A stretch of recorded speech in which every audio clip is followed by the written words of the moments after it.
Halo semuanya, selamat datang di Ruang Ilmiah, ruang yang membahas tentang seputaran skripsi, yang tentunya bermanfaat bagi pejuang skripsi. Pada video kali ini saya akan membahas tentang ada 13 kisi-kisi yang sering ditanyakan oleh penguji dan bagaimana cara menjawabnya. Oke, kita langsung saja pada pertanyaannya.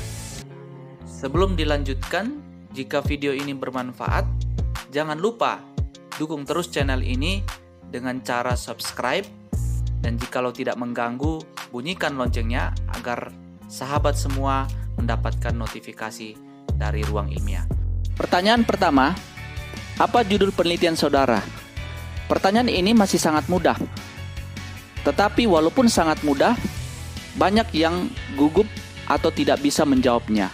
Sehingga mahasiswa harus membuka cover depan skripsinya. Sahabat harus bisa langsung menjawabnya tanpa perlu melihat judul pada cover skripsi. Pertanyaan kedua yang sering ditanyakan pada ujian skripsi adalah, mengapa Anda tertarik memilih dan meneliti judul penelitian tersebut? Ini tentunya harus dijelaskan secara ilmiah, bukan berdasarkan pendapat sendiri. Alasan ilmiah yang bisa diungkapkan yaitu berkaitan dengan masalah penelitian atau variabel penelitian yang sudah dijabarkan dalam masalah. Nah, hal yang perlu disiapkan minimal satu variabel yang Anda teliti. Misalnya penelitian tentang faktor-faktor produksi, maka Anda harus menyiapkan masalah yang berkaitan dengan produksi atau variabel produksi. Atau juga melihat gap atau kesenjangan antara kenyataan dengan yang seharusnya. Contohnya masalah terlambat saat datang kuliah. Seharusnya kuliah jam 9, tetapi pada kenyataannya mahasiswa datang jam 9.30. Nah, di sini ada gap antara kenyataan dan seharusnya. Seharusnya datang jam 9, tetapi kenyataannya datang jam 9.30. Hal ini disebabkan karena macet di jalan. Kenapa macet di jalan? Karena ada demo dan seterusnya. Jadi ada hubungan sebab akibat. Jadi yang diungkapkan adalah masalah yang berkaitan dengan variabel yang sahabat ilmiah teliti. Masalah dari suatu fenomena yang terjadi antara keadaan yang sebenarnya dengan yang seharusnya. Seharusnya mahasiswa datang jam 9, tetapi pada kenyataannya yang terjadi adalah mahasiswa datang jam 9.30 atau setengah 10. Disebabkan karena macet di jalan. Penyebab dari macet disebabkan adanya demo. Jadi masalah itu ada hubungan sebab akibat. Disebabkan karena ada kesenjangan antara kenyataan dengan yang seharusnya. Seharusnya demikian, tetapi pada kenyataannya demikian. Disebabkan karena apa? Kemudian pertanyaan yang ketiga yang sering ditanyakan dalam ujian skripsi adalah, dari mana saudara menemukan masalah penelitian ini? Pada dasarnya, suatu penelitian itu harus berangkat dari suatu masalah penelitian. Oleh sebab itu, untuk menjawab pertanyaan ini, maka Anda harus mengungkapkan fakta yang bisa diamati atau diobservasi di lapangan, atau keadaan yang diamati, yang diobservasi di sekitar lingkungan, atau juga bisa dilihat dari tinjauan pustaka, melalui jurnal, atau melalui skripsi, atau melalui fenomena-fenomena yang terjadi di sekitar, melalui dari berita-berita koran, majalah, dan seterusnya. Yang keempat, apa yang melatar belakangi Anda meneliti masalah tersebut? Pertanyaan keempat ini jawabannya ada di latar belakang masalah. Oleh sebab itu, cari poin-poin dalam latar belakang. Jika ditanyakan masalah tersebut, jangan menjawab hal-hal yang ada di luar masalah penelitian. Tentunya harus dijawab yang ada pada latar belakang di dalam masalah penelitian. Oleh sebab itu yang menjadi pertanyaan ini, apakah di latar belakang skripsi sahabat ada menjelaskan mengenai masalah penelitian itu. Kalau tidak ada, maka ditambahkan masalah di dalam latar belakang. Misalnya cara menjawabnya pada pertanyaan keempat ini, pertama, poinnya apa di dalam latar belakang masalah. Kedua, poinnya apa. Ketiga, poinnya apa, dan seterusnya. Oleh sebab itu, disiapkan poin-poin yang melatar belakangi dalam masalah penelitian itu. Di dalam latar belakang itu dibuat poin-poin untuk persiapan jawabannya ketika Anda ditanyakan mengenai apa yang melatar belakangi Anda meneliti masalah tersebut. Pertanyaan yang kelima, apa tujuan penelitianmu? Ungkapkan saja tujuan penelitian Anda pada bab 1. Tujuan pertama apa? Tujuan kedua, tujuan ketiga, dan seterusnya. Usahakan dijawab dengan secara tegas. Berapa tujuan yang ditulis di skripsi, itu yang diungkapkan. Selanjutnya biasanya ada pertanyaan pada bab yang kedua, tetapi tidak perlu disiapkan karena jarang sekali penguji bertanya pada bab yang kedua. Oleh karena itu saya langsung lompat pada bab yang ketiga. Pertanyaan yang keenam, apa pendekatan penelitian saudara? Kalau pendekatan kualitatif, maka dijawab saja atau pendekatan penelitian ini adalah pendekatan kualitatif. Jikalau ditanyakan apa pendekatan penelitian saudara misalnya kuantitatif, maka dijawab saja pendekatan penelitian ini adalah pendekatan kuantitatif. Cukup sampai di situ. Kecuali penguji menanyakan, jelaskan pendekatan penelitian saudara. Kalau ada kata jelaskan, ini berbeda dengan kata apa. Kalau ditanyakan apa, berarti dijawab saja kualitatif atau kuantitatif. Kalau ditanyakan jelaskan pendekatan apa, jelaskan pendekatan penelitian saudara, maka dijawab dengan cara penjelasan. Cara menjawabnya yaitu dengan menjawabnya pendekatan penelitian ini adalah pendekatan kuantitatif, kemudian dilanjutkan dengan penjelasan pendekatan kuantitatif adalah, dan seterusnya. Pertanyaan yang ketujuh, mengenai tempat penelitian. Mengapa saudara memilih tempat penelitian ini? Alasannya harus ilmiah, bukan karena dekat dengan rumah, itu tidak ilmiah. Bukan karena ada saudara, itu juga tidak ilmiah, dan seterusnya. Cari keistimewaan tempat penelitian itu dan temukan apakah tempat itu ada masalah atau tidak.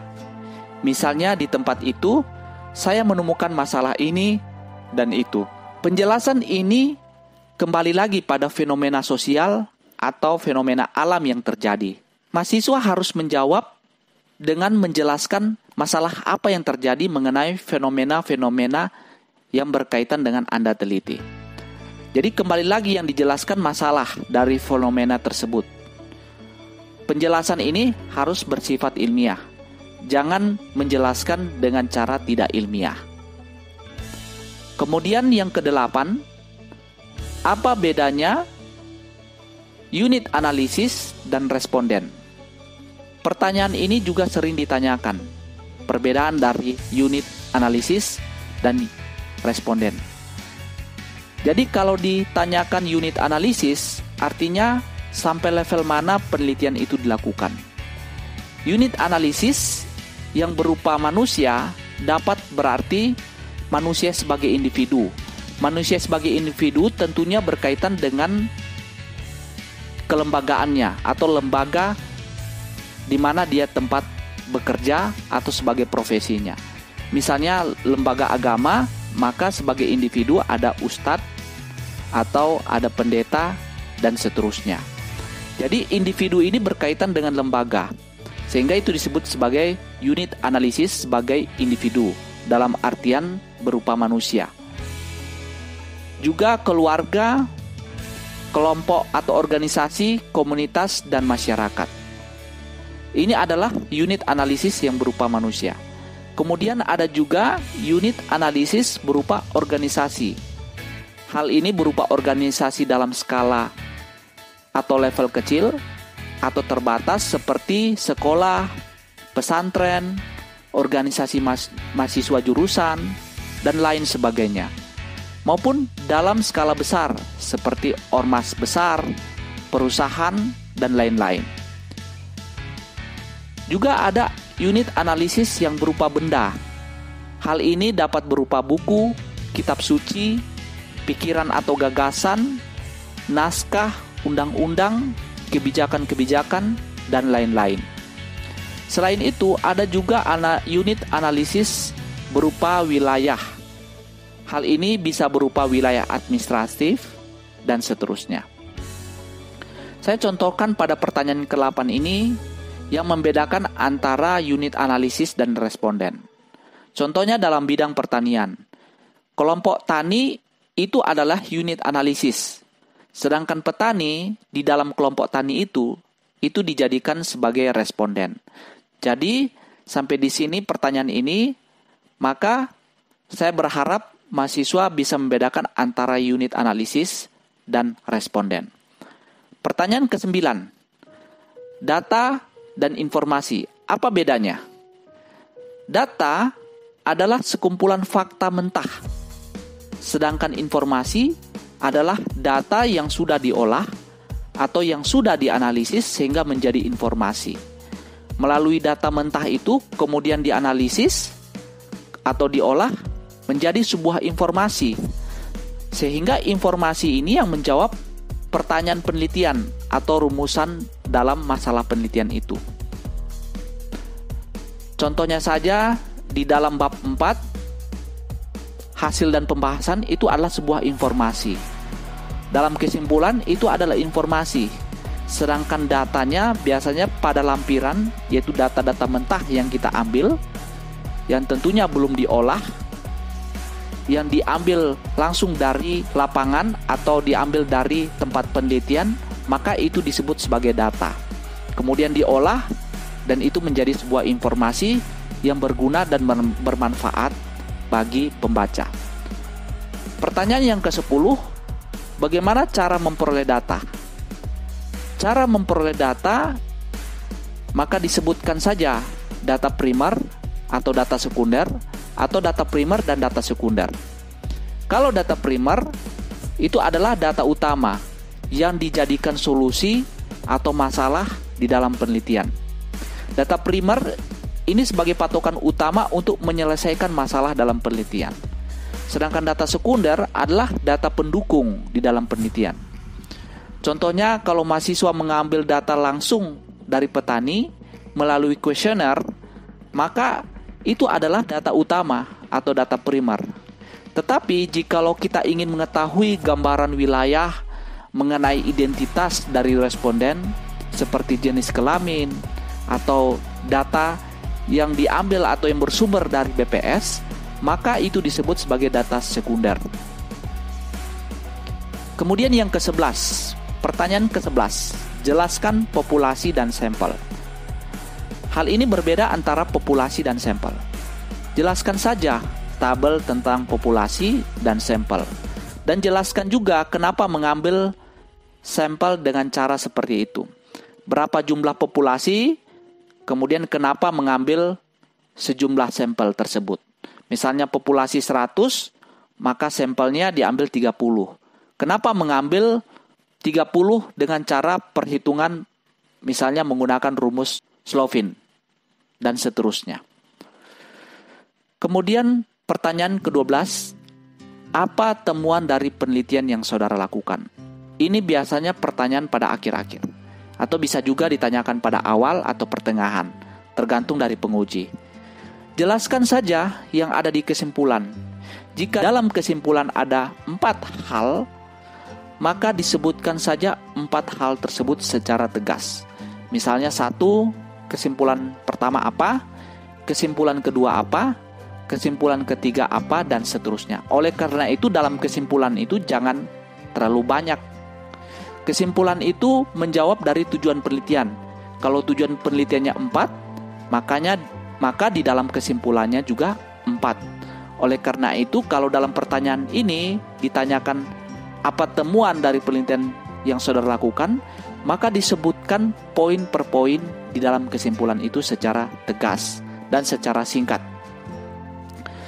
Pertanyaan ke-13, apa kesimpulan dari hasil penelitian saudara? Maka dijawab harus berdasarkan hipotesis yang saudara buat, yang sahabat buat, bukan poin per poin lagi. Misalnya, terdapat pengaruh positif dan signifikan antara variabel X terhadap variabel Y. Maka hipotesisnya, apakah hipotesis diterima atau ditolak? Misalnya, hipotesis diterima, H1 diterima, H0 ditolak, dan seterusnya. Dengan penjelasan tentang kisi-kisi seputaran pertanyaan umum yang sering ditanyakan pada ujian skripsi, saya yakin dengan kisi-kisi ini Anda bisa menguasai pertanyaan ini dan menyediakan jawabannya dengan benar. Maka ujian skripsi pasti akan berjalan dengan lancar. Bahkan bisa percaya diri. Sekali lagi, jika video ini bermanfaat, jangan lupa dukung terus channel ini dengan cara subscribe dan bunyikan loncengnya. Sekian dan terima kasih.